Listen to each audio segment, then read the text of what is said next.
Biz xüsusi diqqət edirsək, keçmiş zamandan tutmuş ta indiki zamana qədər baxsaq, görəcəyik ki, həmişə perfeksionizm və mükəmməliyətçiliyi həmişə biz tənqid eləmişik ki, lazım deyil, çünki bu insanları şəxsi həyatı korlayır. Lazımdırmı ümumiyyətlə, necə düşünürsünüz? İndi belə deyim ki, bizə seçenek yoxdur əslində, lazımdır yoxsa yox. Əslində bu var bizdə, hər birimizdə və keçmişdə nədən... İdarə etmək mənasında, Bəli, tam doğrudur.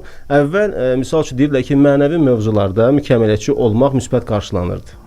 Və deyirlər ki, ən yaxşı insan olmalısan, daha böyük xeyirxahlıq eləməlisən və s. və s. Amma sonra gördük ki, hətta bunun belə ziyanı var və hətta Freud bildiyimiz kimi nevrotik davranışda mövzusunu çıxartdı ortaya. Digər mövzularına əsaslandı ki, artıq bunun belə mükəmməliyətçiliyi belə ziyan verir insana.